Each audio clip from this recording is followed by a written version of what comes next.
ॐ भूर्भुवः स्वः तत्सवितुर्वरेण्यं भर्गो देवस्य धीमहि धियो यो नः प्रचोदयात्।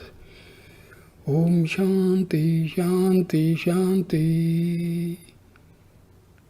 नमस्कार मेरे प्यारे दोस्तों, आज मैं आपको उपनिषदों की कहानियों की श्रृंखला में महर्षि पिपलाद और उनके 6 शिष्यों की कथा सुनाने जा रहा हूँ। महर्षि पिपलाद एक वैदिक ऋषि थे और बहुत बड़े दार्शनिक थे। उन्होंने पिपलाद विचारधारा का विद्यालय भी खोला हुआ था, जिसमें अथर्ववेद की शिक्षा दी जाती थी। उनके पिता महर्षि दधीचि थे, जिन्होंने अपने प्राणों की बलि देवताओं को बचाने के लिए दी थी और अपने पति की मृत्यु के बाद उनकी पत्नी सवर्छा ने भी अपना जीवन बलिदान कर दिया था। और फिर पिपलाद को उनकी बुआ दधिमती ने पाला था।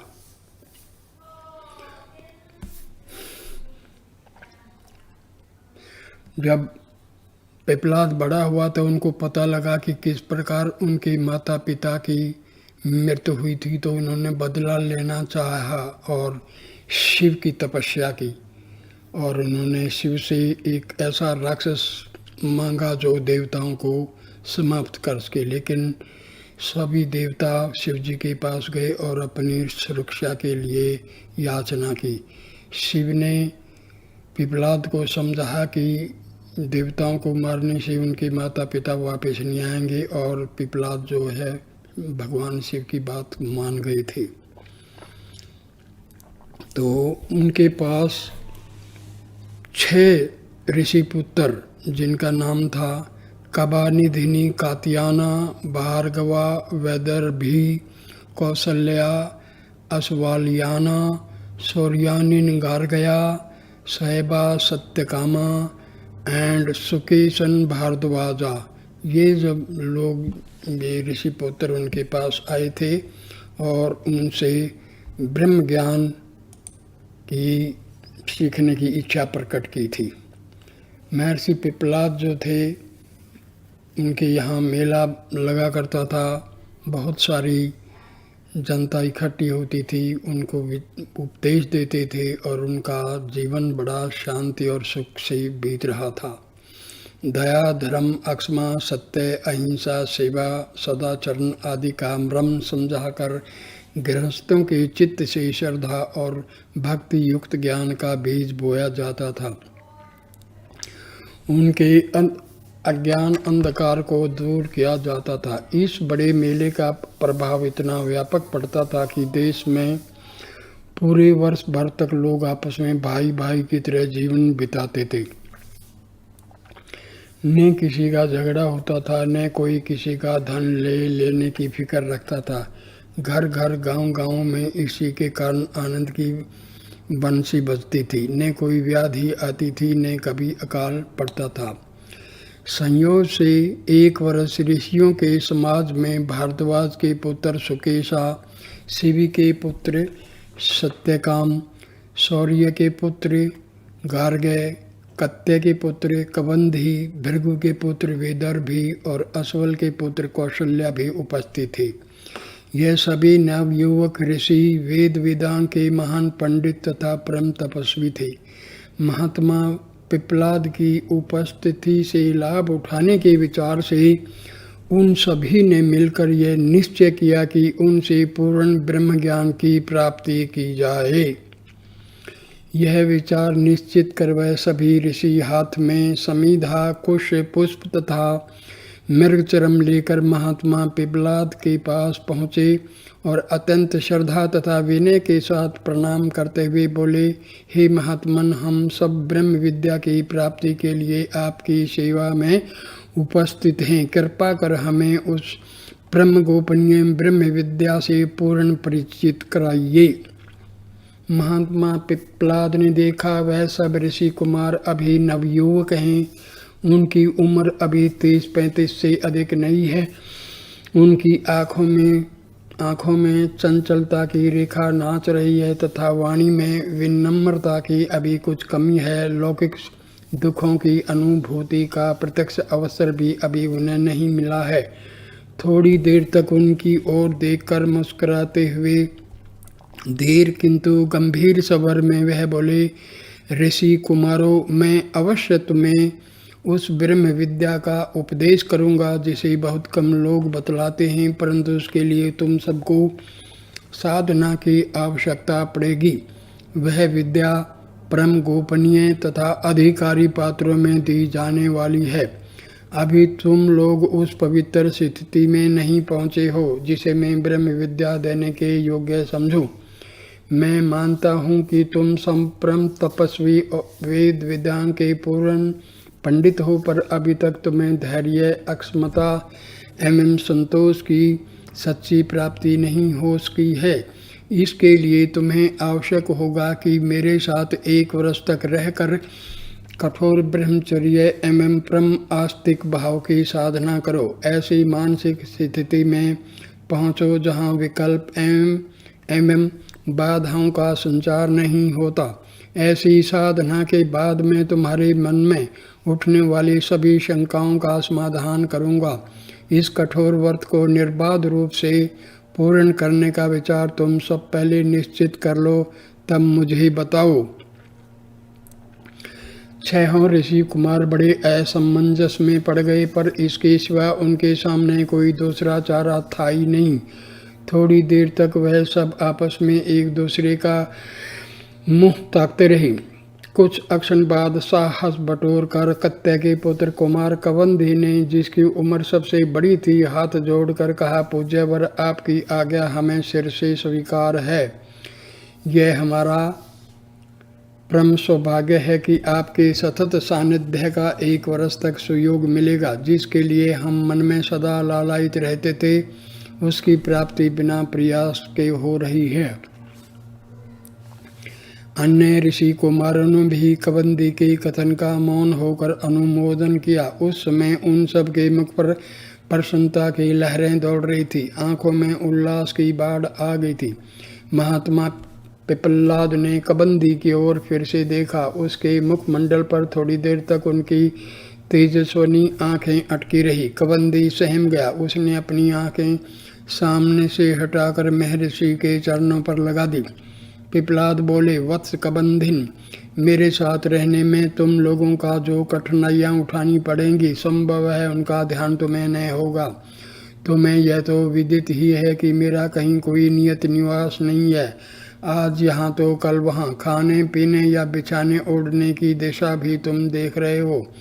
अच्छा होगा कि इस बड़े संकल्प के पहले तुम सब लोग खूब सोच विचार कर लो। मैं विचार करने पर अधिक जोर इसलिए दे रहा हूँ कि आज तक कोई भी ऋषि कुमार मेरी इस अग्नि परीक्षा में सफल नहीं हुआ। कोई 6 महीने में छोड़कर चला गया तो कोई बीच में ही। कबंदी थोड़ी देर तक विचारता रहा, फिर हाथ जोड़कर विनीत स्वर में बोला, पूज्य चरण, हमारे संकल्प कभी डिगने वाले नहीं होते। कम से कम मैं तो आपके चरणों के समीप रहकर अपना जीवन धन्य मानूंगा। मुझे इसमें कोई विकल्प न तो है न कभी होगा। कबंदी चुप हो गया। बगल में खड़े हुए साथियों में से सब ने महात्मा पिपलाद के सामने 1 वर्ष के कठिन ब्रह्मचर्य का पालन करते हुए उनके सतत सानिध्य में रहने की तीव्र इच्छा प्रकट की और इसमें अपना परम सौभाग्य बताया। महात्मा पिपलाद ने कहा, ऋषि कुमारों, अच्छी बात है। आज से तुम सब मेरे साथ रहो और मन समेत इंद्रियों को धीरे धीरे वश में करने का अभ्यास करो। इसके बाद वचन को और फिर कर्म को। यही मन सबसे बढ़कर चंचल और दुर्गाह्य है। पहले इसी को वश में करो। पर इसे वश में करने का सबसे सीधा किंतु कठिन उपाय है 10 इंद्रियों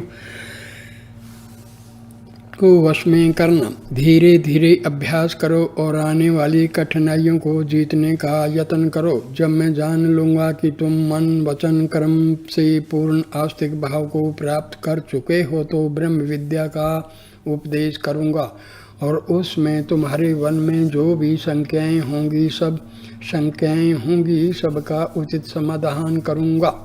बात तय हो गई। सब ऋषि कुमार महात्मा पिप्पलाद के साथ जीवन की साधना में निरत हो गए। अपने अपने आश्रमों को उन्होंने अपने निश्चय का संदेश भिजवा दिया और उसी दिन से उनके साथ जुट गए। इस प्रकार महात्मा पिप्पलाद के साथ रहकर उन 6 ऋषि कुमारों ने अखंड ब्रह्मचर्य के सभी नियमों का विधिवत पालन किया, इंद्रियों को वश में रखने का भरसक प्रयत्न किया और चंचल मन पर अंतरात्मा का नियंत्रण स्थापित किया। उनमें अपूर्व आस्तिक भावना का उदय हुआ और सृष्टि के कण कण में भगवत सत्ता की अविचल प्रतीति हुई। अभी तक उनमें विद्या का जो कुछ गर्व शेष था, महात्मा पिप्पलाद के रात दिन के सहवास से उन सभी का दूर हो गया। एक दिन प्रातःकाल संध्या पूजा से छुटकारा पाकर महात्मा पिप्पलाद ने अपने सबसे बड़े शिष्य कबंदी को अपने समीप बुलाया और बैठने का इशारा कर पूछा, वत्स, तुम लोगों को मेरे साथ रहते हुए 1 वर्ष से अधिक बीत गया। जहाँ तक मैं जानता हूँ तुम सभी ब्रह्मचर्य के नियमों का विधि पूर्वक पालन करते रहे। मैं जानना चाहता हूँ कि तुम सब में कुछ संतोष का उदय भी हुआ है या अभी नहीं, क्योंकि संतोष से ही मन समेत इंद्रियों के सवश होने का मुख्य लक्षण है। कबंदी विनीत स्वर में हाथ जोड़कर बोला, पूज्य गुरुदेव, हमें जो कुछ प्राप्ति हुई है वह जो कुछ साधना हम कर सके हैं वह सब आपकी संगति का फल है। अब हमें नेत्र, कान, आँख, नाक, त्वक आदि इंद्रियों के कारण कभी विक्षोभ नहीं होता। मन में उठने वाली संशय की लहरियों से अब हमें परेशानी भी नहीं उठानी पड़ती। आपके समीप रहने का ही यह महान फल है, क्योंकि पहले तो ऐसा कभी नहीं अनुभव होता था।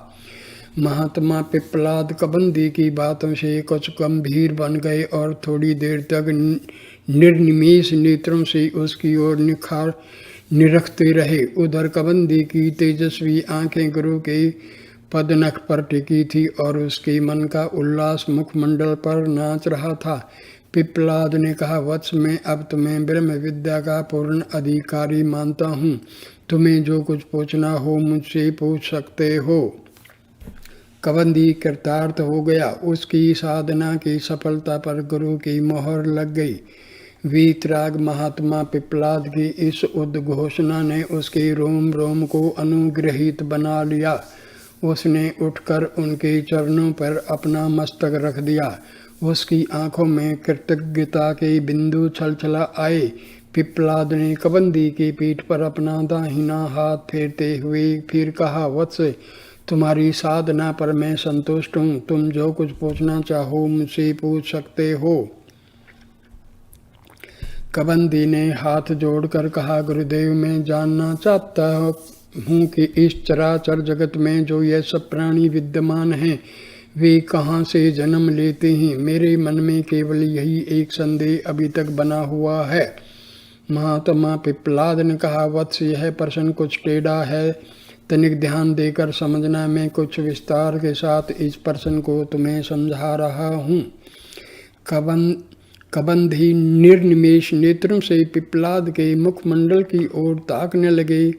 उसके दोनों कान महात्मा पिप्पलाद के उपदेशामृत को पान करने के लिए उत्कंठित हो रहे थे। पिप्पलाद बोले, वत्स कबंधिन, इस चराचर जगत में जितने भी जीव समूह हैं उन सब के रचयिता प्रजापति ब्रह्मा हैं। प्राणियों के रचने की इच्छा से उन्होंने घोर तप, एकाग्र चिंतन किया और पूर्ण रूप से अपने चित्त को जागृत किया। चित्त को जागृत कर उन्होंने सृष्टि रचना का संकल्प किया और इसी के लिए अन्न और प्राण के जोड़े की उत्पत्ति की। इन्हीं अन्न और प्राण के संयोग से संसार में अनेक प्रकार की प्रजाओं की सृष्टि हुई। इन दोनों अन्न और प्राण पदार्थों में अन्न चंद्रमा और प्राण रूप अग्नि के अधिष्ठाता सूर्य हैं। प्रातःकाल यह सूर्य पूर्व दिशा में उदित होकर पूर्व दिशा के सब प्राणियों को अपनी जीवनदायिनी किरणों से प्रकाश बिखेर कर छा लेता है और इस प्रकार मध्याह्न में दक्षिण और सायंकाल में पश्चिमी दिशा में प्रकाश फैलाकर वहाँ के प्राणियों की अपनी किरणों से व्याप्त कर लेता है और इसी प्रकार उत्तर पूर्व नीचे और बीच में सर्वत्र अपने प्राणदायी प्रकाश को वह फैलाता है और उन सब स्थानों में रहने वाले प्राणियों को अपनी जीवनदायिनी किरणों से छा लेता है। इस प्रकार वह सूर्य सर्वव्यापी आत्मा का ही स्वरूप है। उसी से चराचर संसार के सभी जीव गण जन्म धारण करते हैं। कबंधी विस्मित नेत्रों से असंगत सूर्य की ओर ताकने लगा। गुरु की गंभीर वाणी में उसकी भावना को विश्वास का संबल तो मिल गया, पर मन की पूरी गांठ सुलझ नहीं सकी। वह विनत स्वर में फिर बोल उठा, गुरुदेव, उस सूर्य का व्यापक स्वरूप मैं फिर से जानना चाहता हूँ। पिपलाद थोड़ी देर तक चुप रहकर बोले, वत्स, वह सूर्य विश्व रूप है, अनंत किरणों वाला है। यही कारण है कि इस विशाल संसार में उसकी किरणों की स्थिति सर्वत्र निर्बाध है। वह ज्ञानवान है, सब प्राणियों का आश्रय स्वरूप है, समस्त जगत का नेत्र रूप भी वही है, अर्थात उसी के कारण संसार में आँख वालों को देखने की शक्ति प्राप्त होती है। यही नहीं, प्राणियों के प्राण रूप अग्नि उसी के तेज पुंज के लघु कण हैं, ठीक उसी तरह जैसे बहुत बड़े अंगार की एक छोटी चिंगारी। कबंधी ने कहा, गुरुदेव, ये बात तो मेरी समझ में आ गई, पर मैं यह जानना चाहता हूँ कि उस सूर्य को यह हम प्राणी किस प्रकार प्राप्त कर सकते हैं और उसकी स्थिति और गति किस प्रकार की है। पिपलाद ने कहा, वत्स, सूर्य द्वारा निर्मित संवत्सर को ही तुम प्रजापति ब्रह्म समझो। उस सूर्य के उत्तरायण और दक्षिणायन दो मार्ग हैं। जो लोग इस संसार में जन्म लेकर अपनी सांसारिक आकांक्षाओं एवं अभिलाषाओं की पूर्ति करने के लिए धन संपत्ति, स्त्री पुत्र एवं विषय भोगादि की कामना से कर्म जाल में निरत रहते हैं, वह सब दक्षिण मार्ग को प्राप्त करते हैं। वह पितरों का अथवा मृत्यु का मार्ग कहा जाता है। ऐसे सभी लोग उस दक्षिण मार्ग द्वारा चंद्रमा का लोक प्राप्त करते हैं और बारंबार अपने कर्मों के अनुसार जन्म धारण करते और मरते रहते हैं। पर इसके विपरीत जो लोग ब्रह्मचर्य, तपस्या, श्रद्धा और ज्ञान के द्वारा आत्म स्वरूप की खोज करते हैं और धीरे धीरे उस प्राण रूप सूर्य का वास्तविक स्वरूप पहचान लेते हैं, वह उत्तर मार्ग से जाकर अमरों का सूर्य लोक प्राप्त करते हैं। वही सूर्य लोक समस्त प्राणों का अनीश्वर आश्रय है। जो लोग एक बार इसे प्राप्त कर लेते हैं, वह फिर कभी लौटकर यहाँ नहीं आते। यह सूर्य प्राणियों के जन्म मरण के चक्कर को अवरोध करता है, इसीलिए उसे निरोध भी कुछ लोग कहते हैं। इस परम पिता सूर्य के बारे में विद्वानों की विविध राय है। जो लोग केवल काल का ज्ञान रखते हैं, वह कहते हैं कि 5 ऋतुएं इसी सूर्य के 5 चरण हैं। ऐसे लोगों की राय में हेमंत और शिशिर ऋतु की अलग सत्ता नहीं है। वह लोग यह भी मानते हैं कि चैत्र आदि 12 मास उसके 12 अंग हैं। इस समस्त चराचर सृष्टि का जन्मदाता होने के नाते वह सबका आदि पिता है। पर कुछ दूसरे विद्वानों की राय में वह सर्व ज्ञान स्वरूप है और सचराचर जगत के सूक्ष्म रूप का जन्मदाता है। और जैसा कि मैं अभी तुमसे बता चुका हूँ, वह 7 प्रकार की रंगीन किरणों से सुशोभित होने के कारण 7 ज्ञान चक्रों से सुशोभित और वसंत आदि 6 ऋतु रूपी अरे से बने हुए काल रूपी रथ पर समासीन है। इसी सूर्य में समस्त चराचर जगत प्रतिष्ठित होकर रथ के पहियों की तरह सर्वदा घूमता रहता है। कभी एक स्थिति व एक प्रतिष्ठा में वह नहीं रह सकता। हे तात, इनमें से कोई भी राय मानी जाए, पर यही सूर्य रूपी ब्रह्म स्थूल तथा सूक्ष्म दोनों रूपों से समस्त चराचर सृष्टि का आदिम और एकमात्र कारण है। इसी से समस्त जगत के प्राणी जन्म लाभ करते हैं। महात्मा पिपलाद की इन बातों से कबंदी का संदेह निराकृत हो गया। उसकी आंखें एक अपूर्व ज्योति की आभा से चमक उठी और उसका निर्मल हृदय सात्विक आनंद के अतिरीक्त से उमड़ पड़ा और वह गुरु चरणों की पवित्र धूलि को अपनी आँखों में लगाकर परम तेजस्वी बन गया।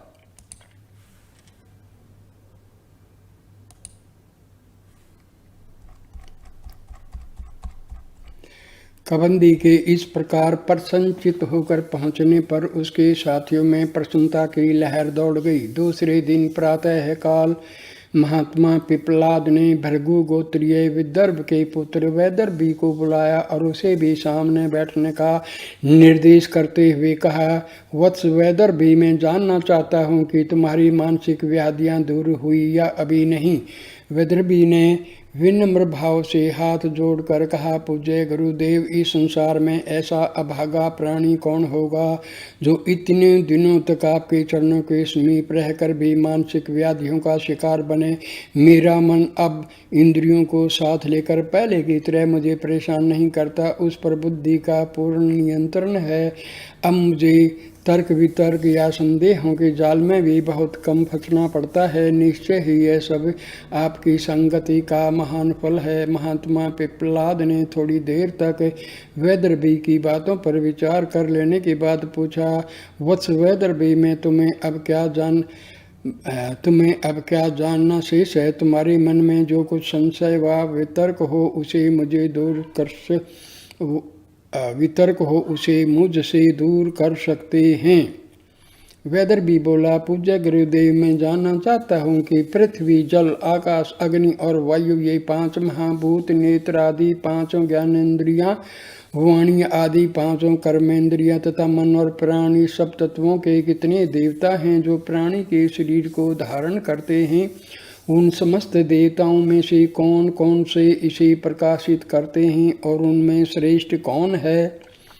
वैदर्भी के प्रश्न को सुनकर महात्मा पिपलाद मुस्कुराए और थोड़ी देर तक चुप रहने के बाद बोले, वत्स, यह सब देवता पृथ्वी, जल, आकाश, अग्नि, वायु, वाणी, मन, नेत्र और श्रोत्र आदि कान हैं, यह सभी मिलकर प्राणी के शरीर को धारण करते हैं।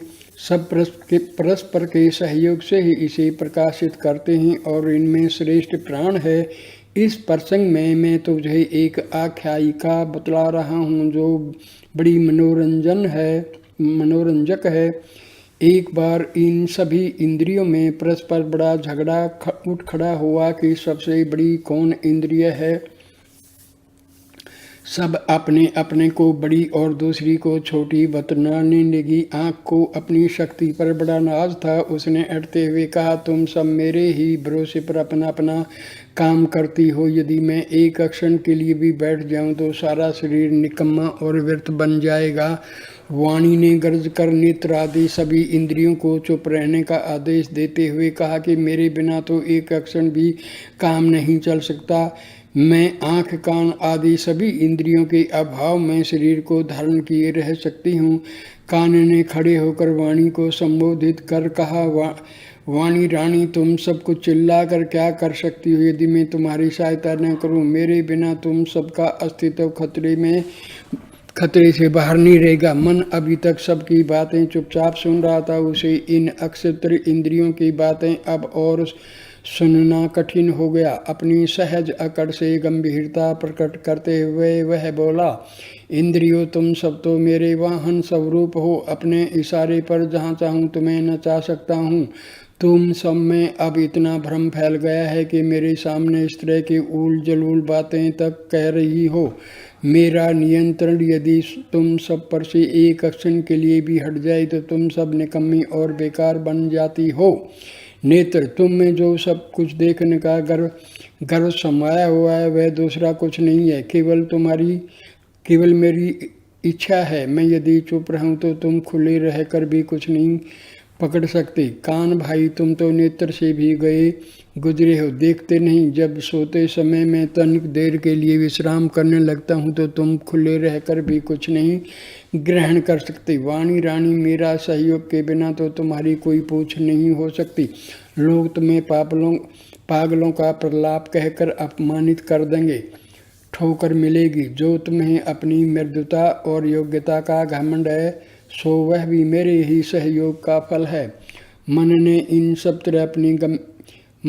ने इस तरह अपनी गंभीर मुद्रा से थोड़ी देर के लिए सभी इंद्रियों को चुप तो करा दिया, पर यह चुप्पी थोड़ी ही देर में फिर टूट गई। वाणी ने गरजते हुए फिर कहा, मन भाई, तुम्हारी क्या सत्ता है? तुम तो हम समूहों पर आश्रित हो। यदि हम सब तुम्हारी सहयोग करना छोड़ दें तो तुम एक क्षण भी अपना व्यापार नहीं चला सकते। मुझी को लो, यदि मैं तुम्हारा सहयोग करना छोड़ दूं तो बताओ कि तुम अपनी अभिलाषा किस तरह प्रकट कर सकते हो। अविवेकी की चंचल मन मान गया। वाणी की धाग उस पर सदा के लिए जम गई, पर इसका परिणाम यह हुआ कि वाणी ने सभी इंद्रियों को धता बताना शुरू किया। नेत्र, कान आदि शक्तिशाली इंद्रियां वाणी के विरोध में अपने तर्क पेश करती रही। झगड़ा बढ़ता गया और उग्र से उग्र तक बन गया। आखिरकार उन सबको पंचायत कराने की बात माननी पड़ी। सब मिलकर महान शक्तिशाली प्राणों के दरबार में गए। प्राण उनकी इस मूर्खता पर मुस्कुरा रहे थे। उन सब की फैसला करने की प्रार्थना सुनकर प्राण ने कहा, इंद्रिय वृंद, तो सब में जिसके न रहने से शरीर व्यर्थ हो जाए वही सबसे बड़ी है। मैं जानना चाहता हूँ कि तुम सब में कौन अपने को सबसे बड़ा मानता है। वाणी अपनी सहज अकड़ को अभी तक भूली तो थी नहीं। गरजते हुए बरस पड़ी, सब में मेरे न रहने पर इन सब की जो दुर्दशा होगी उसे आप स्वयं देखें। मैं 1 वर्ष के लिए इन्हें छोड़कर जा रही हूँ। इतने दिनों तक मेरे कारण जो आनंद उठाया है वह मेरे चले जाने पर मालूम गया। यह कहकर गर्व में भरी वाणी प्राण के दरबार से इंद्रियों को छोड़कर चली गई और सब की सब इंद्रियां मोक्ष शरीर में पूर्ववत कार्य संपादन करती रही। थोड़ी देर तक शरीर को कुछ असुविधा जरूर हुई, पर इतनी नहीं कि उसकी अस्तित्व खतरे में पड़े। धीरे धीरे वाणी के अभाव को शेष इंद्रियों ने प्राण और मन के संयोग से पूरा कर दिया और शरीर का सब व्यापार सुगमता से चलने लगा। 1 वर्ष बाद वाणी इस बड़ी आशा से भरी हुई शरीर में वापस आई कि चलते ही सब इंद्रियां उसका स्वागत करने दौड़ेंगी। विशेषकर मन तो उमड़कर लिपट जाएगा, पर यहाँ तो कुछ दूसरा ही हाल था। उसने देखा कि चारों ओर सब इंद्रियां उस पर व्यंग कस रही थी। उसके वापस लौटने पर स्वागत की कौन कहे, किसी ने सीधी बात भी नहीं की। उसका गर्व तो गल कर नष्ट हो गया, पर उसकी निर्लज्जता अभी नहीं गई थी। बनावटी ढंग से मुस्कुराते हुए वह बोली, भाइयों, मेरे न रहने पर तुम सबकी खूब दुर्गति हुई होगी। मैं देख रही हूँ कि तुम सब बहुत निर्जीव और निश्चेष्ट बन गए हो।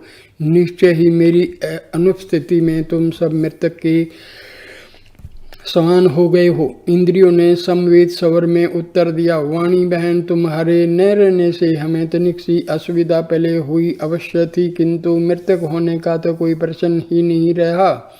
थोड़े दिनों के बाद हम सब मिलकर तुम्हारा काम भी पूरा करने लगे। विशेषकर मन ने तो तुम्हारी सभी आवश्यकताओं की पूर्ति हम सब से करा ली। यदि तुम 2-4 वर्ष की कौन कहे 10-20 वर्ष भी न रहो तो शरीर का कोई अनिष्ट नहीं होने वाला है। इंद्रियों से यह बातें सुनकर वाणी की मुखरता और कृत्रिम मुस्कुराहट भी भीतर ही भीतर विलीन हो गई। वह निसंगी सी चुपचाप होकर अपने किए पर पछतावा करने लगी। अंत में महान शक्तिशाली प्राण ने कहा, इंद्रियों, तुम सब अज्ञान अंधकार में भटक रही हो। मिथ्या अभिमान में पड़कर तुम सब अपनी रही सही प्रतिष्ठा को नष्ट मत करो। मैं ही अपने को 5 भागों में बांटकर इस शरीर में सर्वत्र व्याप्त रहता हूँ। इन सारे शरीर का नख से लेकर शिख तक का धारण करने वाला अकेला मैं ही हूँ। प्राण की बात इंद्रियों को बड़ी अटपटी और अविश्वास के योग्य चची। विशेषकर मन और आँख को तो बड़ी ही झुंझलाहट हुई। प्राण को इंद्रियों के इस भीतरी अविश्वास का पता लग गया। उसने कहा, मैं अपनी बात की प्रतीति दिलाने के लिए शरीर से बाहर जा रहा हूँ, तुम सब मिलकर इसे धारण करो। ऐसा कहकर प्राण अपने समस्त रूपों के साथ शरीर से बाहर निकल गया। फिर तो इंद्रियां बहुत सचेष्ट होकर भी शरीर को तनिक देर के लिए संभाल नहीं सकी।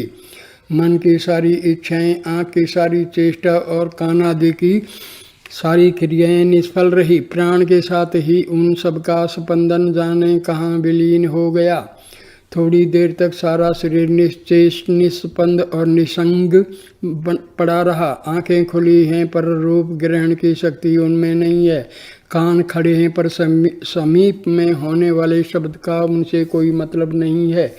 मुख पर मक्खियाँ भिन भिना रही हैं पर उन पर ने तो वाणी में निषेध करने की शक्ति है, अन्य हाथों में उठकर उन्हें उड़ाने की शक्ति है। इस प्रकार थोड़ी देर तक शरीर के पड़े रहने के बाद प्राण वापस चले आए। उनके प्रवेश करते ही सब इंद्रियां भी अपनापे को प्राप्त हुई। हाथ ने उठाकर मक्खियों को दूर किया, वाणी ने अपनी व्यथा को प्रकट करते हुए उफ का उच्चारण किया और मन ने अपनी इच्छा से शरीर को उठाकर पैरों पर खड़ा कर दिया। इस प्रकार इंद्रियों ने यह समझ लिया कि शरीर में सबसे प्रधान कौन है और किन का कितना महत्व है। वाणी ने तो अपनी भूल स्वीकार प्राणों की विशेष विनती की। वाणी ने तो अपनी भूल स्वीकार कर प्राणों की विशेष विनती की। हे वत्स, इस प्रकार इस निखिल ब्रह्मांड में प्राण ही एकमात्र सर्वशक्तिमान है। यही प्राण अग्नि रूप से प्रज्वलित होता है, सूर्य रूप से समस्त जगत में प्रकाश फैलाता है, इंद्र रूप से प्रजा का पालन एवं असुरों का विनाश करता है, मेघ रूप से वृष्टि करके सारी प्रकृति को शांति देता है, 7 प्रकार के वायु रूप में सृष्टि चक्र को गतिमान बनाता है और चंद्रमा के रूप में समस्त अन्न एवं औषधियों को जीवन दान देकर स्निग्धता बरसाता है। इस विनाशी विश्व में सत्व, असत, स्थूल व सूक्ष्म जो कुछ भी पदार्थ तुम देख रहे हो सबका एकमात्र कारण यही प्राण है। वही सबको धारण करता है, उसी का नाम अमृत व अविनाशी भी है, क्योंकि वह न तो कभी मरता है न कभी विनाश को प्राप्त होता है। हे तात, हाथ, पैर, नेत्र, श्रोत्र आदि जो भी इंद्रिया, ग्राम व शरीरस्थ देवता हैं वे सब उसी प्राण के अनुगामी हैं। जिस प्रकार मधु के छत्ते से मक्खियों की रानी उड़कर जब चली जाती है तब सब की सब मक्खियाँ भी उसी के पीछे उड़ जाती हैं और जब वह आकर बैठती है तब सब आकर बैठ जाती हैं, उसी प्रकार इस शरीर से प्राण के चले जाने पर यह सब इंद्रियां भी चली जाती हैं और स्थित रहने पर वह स्थित रहती हैं। रथ के पहियों की नाभि धुरी में जिस तरह सब अरे आकर स्थिति पाते हैं, उसी प्रकार इस प्राण में समस्त चराचर जगत स्थित है।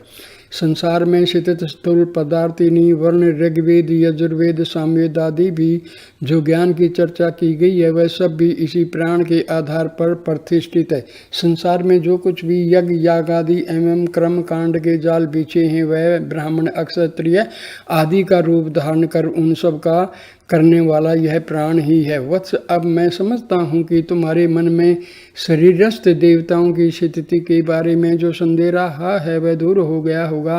प्राणों की महत्ता के बारे में यदि तुम्हें अब भी कुछ संदेह बना हो तो मुझे पुनः पूछकर उसको दूर कर सकते हो। वैदर्भी के निश्चल हृदय से प्राण विद्या के इस शुभ्र प्रकाश की किरणें अटखेलियां कर रही थी और संदेह के बादलों का कहीं कोई पता भी नहीं था। उसने हाथ जोड़कर विनीत स्वर में कहा, गुरुदेव, प्राण की महत्ता और शरीरस्थ इंद्रिय देवताओं की अवस्थिति और प्रतिष्ठा में अब मुझे तनिक भी संदेह नहीं रह गया है। सचमुच वैदर्भी को अब इस सचराचर जगत के बारे में कोई जिज्ञासा नहीं थी। उसने अपने कुश के आसन से उठकर गुरु के चरण रज को अपने शरीर और आंखों में लगाया और उनकी आज्ञा से अपने कुटीर को वापस हुआ। वहाँ चारों साथी उसकी उत्सुक प्रतीक्षा में विह्वल हो रहे थे। वहाँ पहुंचकर उसने गुरु की बतलाई हुई प्राण विद्या का पूरा व्याख्यान अपने साथियों को सुनाया। उस समय उसके मानस में पूर्ण संतोष का समुद्र उमड़ रहा था और सुंदर मुख पर शांति युक्त सुप्रसन्नता की रेखाएं नाच रही थी।